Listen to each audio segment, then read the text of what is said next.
Charlie Smith, editor of the Georgia Straight, and I'm going to talk about municipal politics now because this is also an election year at the municipal level across British Columbia. One of the things in Vancouver that Vision Vancouver has been doing, that's the governing party under Mayor Gregor Robertson, they've been touting their accomplishments in housing.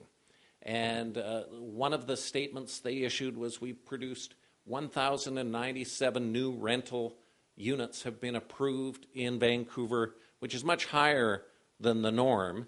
And they're saying that's a sign of progress. The left-wing coalition of progressive electors are saying these are market rental housing, and they don't actually do much for lower-income people. So that's one area of dispute. They also were talking about the laneway housing. And what's happened is they've approved 348 permits for laneway housing in 2013, which is very close to the record of 350 in 2012. Laneway housing only began in Vancouver in 2009. These are the second homes built in the backyards of single-family homes, and they're often designed for in-laws or children of the homeowners or parents.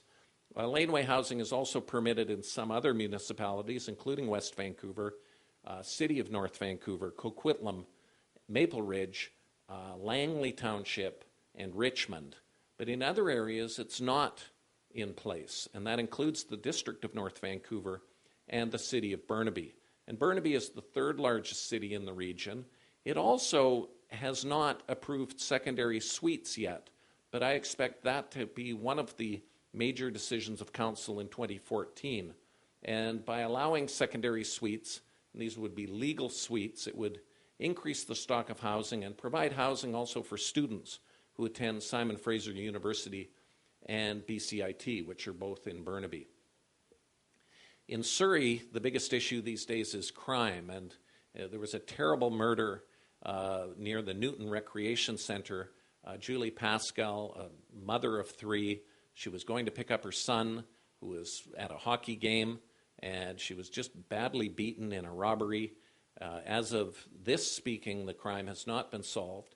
It was a record year for murders in Surrey in 2013, 25.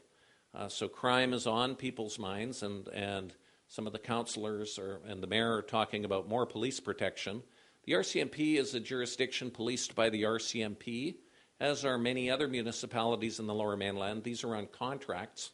So you've got Richmond, Coquitlam, North Vancouver, Maple Ridge, whereas other municipalities have municipal police forces, and that includes Port Moody, West Vancouver, Vancouver, Delta, and the City of Vancouver.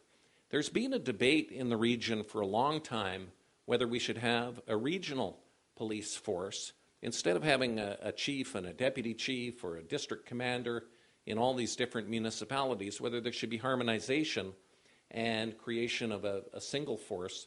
The mayor of Richmond, Malcolm Brodie, has been one of the foremost advocates of this, as has been Rob Gordon at the SFU School of Criminology. Another person who's argued for a regional police force is Cash Heed, who's the former chief in West Vancouver and the former Solicitor General. So there's lots to watch for in 2014 at the municipal level as well as at the provincial level. And for WOW TV, I'm Charlie Smith, editor of the Georgia Straight, and thanks for watching.